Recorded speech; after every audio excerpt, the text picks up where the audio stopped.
My name is Scott Gunter. I'm the Director of Strength and Conditioning over at the SportsCare Performance Institute.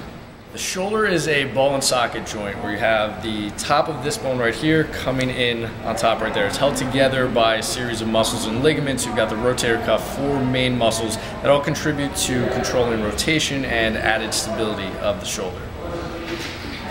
There are many causes to injuries of the shoulder. What we're seeing is a lot of overuse injuries today.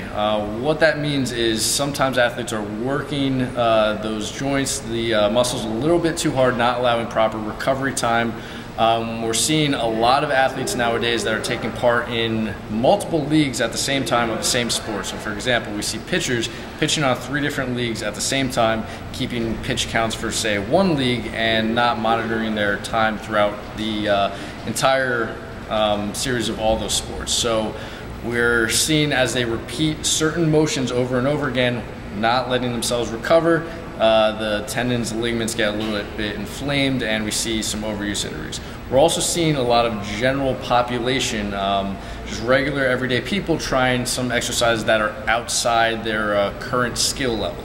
So without grading up to that, without acclimating themselves, they're trying exercises, not using proper technique all the way through, maybe improper coaching. We see a lot of injuries to the shoulder that way. Also really any overhead sport, we see swimming, we see even the baseball and softball, and sometimes track throwing sports as well. Anytime you are putting a lot of motion into that joint, not allowing proper recovery and closing everything up, it's a lot going on in a small area. You could get some pinching, you could get some inflammation to that area.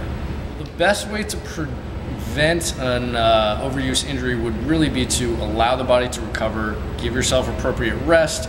There's a lot of exercises we could do to give you added stability, help improve your mechanics, and help also balance out muscles, because muscle imbalances is also one of the reasons we see some of those injuries. So we're going to show you a couple exercises that can help give you added stability and help train those muscles to prevent injury to the shoulder.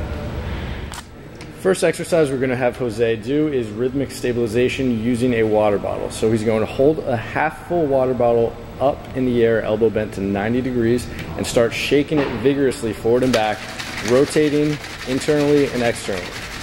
You do this for about 20 seconds and then relax, and we could actually try a different position. So what this is doing is activating the rotator cuff to train those muscles to stabilize at the shoulder and help improve your stability and improve the strength of those muscles. So this is another pattern that he could do. He's going to move his arm across his body in a throwing motion. This is called a D2 pattern. Again, repeating for about 20 seconds. The next exercise is called band pull apart. So to do this, you simply need a small resistance band. You're going to grab the band on either side, raise your arms out in front of you, and simply pull the band apart. A lot of the stability of the shoulder actually comes from the shoulder blade. So this is activating those muscles that stabilize the shoulder blade, starting the motion there and then pulling the band apart by moving out the shoulder. You want to make sure that the shoulder blades are moving in and together, and then the shoulder and arm follows. Again, we're going to show you another exercise that is moving through the D2 or throwing pattern that you could do at home with a weighted ball. He's going to start up with his arm right above his head in an extended position and move through the D2 pattern, hitting the wall on either side of his body. This forces the rotator cuff to activate eccentrically and slow down the arm and bring it back to the start position.